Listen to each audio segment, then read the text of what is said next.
Según el Registro Nacional de Tumores en el Ecuador, el cáncer de mama ha aumentado notablemente en las últimas 2 décadas. El cáncer de mama es aquel que produce la mayor mortalidad por cáncer en mujeres en el mundo, tanto en el mundo de los países desarrollados cuanto en los países en vías de desarrollo. De manera que incluso en estos últimos, en los países en vías de desarrollo, ha desplazado al cáncer del cuello del útero como la principal causa de mortalidad. Erróneamente la gente cree que puede prevenirse el cáncer de mama. Eso es falso. El cáncer de mama no se puede prevenir. Sin embargo, sí es posible el detectarlo oportunamente. Y el detectar el cáncer de mama en forma oportuna implica que la mujer, a partir de los 40 años, se realice anualmente o cada 2 años una mamografía y ciertamente a partir de los 50 años se realice una mamografía anualmente. Esta mamografía tiene que estar acompañada del examen físico, del examen clínico realizado por un médico experto en el tema, porque lo que interesa es el diagnóstico precoz del cáncer de mama. Ocasionalmente, cuando la densidad de las glándulas mamarias es muy grande, la densidad del tejido mamario es muy grande y la mamografía no permite visualizar de forma óptima la calidad del contenido de las mamas, entonces hay que recurrir a un examen alternativo que es el ultrasonido mamario y los dos se complementan perfectamente en la posibilidad de diagnóstico temprano del cáncer de mama. El diagnosticar tempranamente el cáncer de la glándula mamaria es importante porque la mortalidad es de aproximadamente 10% y la supervivencia es del 90% si es que el diagnóstico es oportuno. Si es que el diagnóstico es tardío, digamos que cuando el tumor ya se ha diseminado a los ganglios linfáticos de la axila, ya disminuye sensiblemente la supervivencia y ciertamente cuando hay metástasis ya la supervivencia es prácticamente imposible. De modo tal que es fundamental el diagnosticar tempranamente y ello implica que las mujeres que han pasado los 40 años se realicen este tipo de exámenes con modalidades de imagen.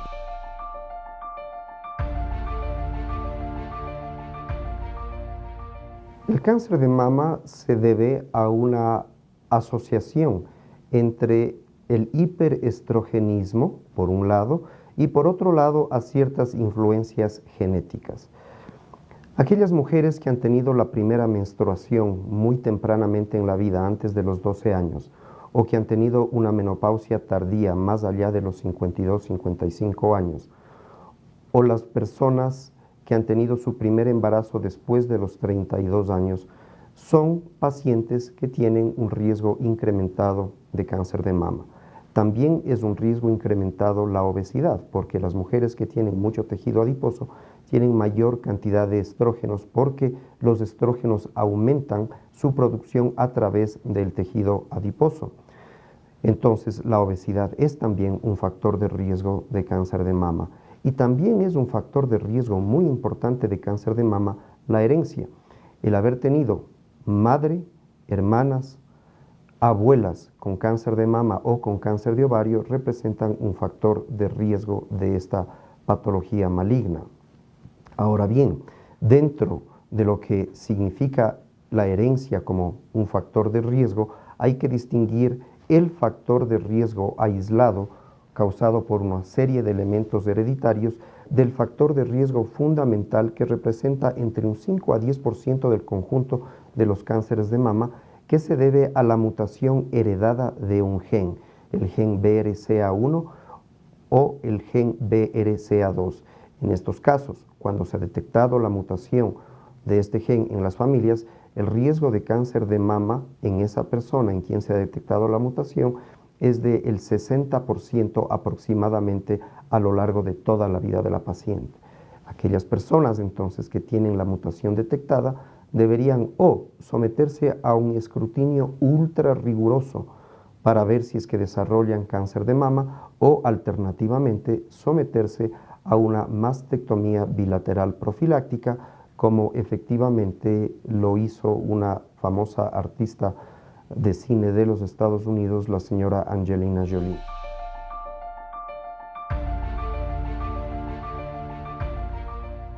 Ante una lesión sospechosa de cáncer mamario, conviene realizar una biopsia que puede ser con aguja fina o con aguja gruesa o una biopsia abierta.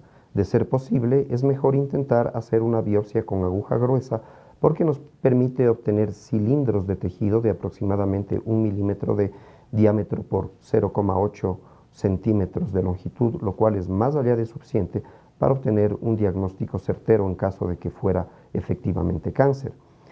Una vez que se tenga el diagnóstico de cáncer por cualquiera de los métodos que he señalado, lo procedente es realizar una cirugía para el cáncer de mama. La cirugía, a grandes rasgos, se puede dividir en una forma de tratamiento que es la mastectomía radical modificada, que implica remover la mama con un segmento de piel elíptica que incluye la areola y el pezón, y los ganglios axilares, la grasa axilar que tiene los ganglios linfáticos a los que drena la mama. Esto también, aparte de remover toda la mama, desde la clavícula hasta el reborde costal, desde el músculo dorsal ancho hasta el hueso esternón, tiene que ser hecho en un solo bloque y además eliminando la cobertura del músculo pectoral mayor, lo que se llama la fascia pectoral. Esta naturalmente es una cirugía deformante que muchas mujeres no aceptan por la deformación o porque la reconstrucción mamaria implica una nueva cirugía. No obstante, existen técnicas de reconstrucción que son magníficas y algunas personas optan por la mastectomía radical modificada más la reconstrucción porque sienten en su fuero interno que esa es una forma más completa de remover el cáncer. No hay, sin embargo, demostración estadística de que la mastectomía radical modificada sea mejor de una cirugía que una cirugía menor que se llama la cirugía conservadora de la mama. ¿En qué consiste la cirugía conservadora de la mama? Como su nombre lo indica, en mantener el seno. Entonces, ¿de qué se trata? Simplemente de asegurar que se remueve la lesión con unos márgenes de seguridad idealmente de 1 centímetro, se saca esa lesión y asegurando que los márgenes estén libres de cáncer, se cierra y se conserva de ese modo el seno. De forma paralela, al mismo tiempo, se hace una pequeña incisión cerca de la axila y se remueve en bloque los ganglios de la axila, tratando de respetar nervios y estructuras vasculares que están en ese sector. Hay que sacar por lo menos 10 ganglios linfáticos, no porque el sacar muchísimos ganglios linfáticos vaya a impactar en el pronóstico, en la curación de la paciente, sino porque el sacar los ganglios linfáticos de la axila representa un instrumento valioso de diagnóstico.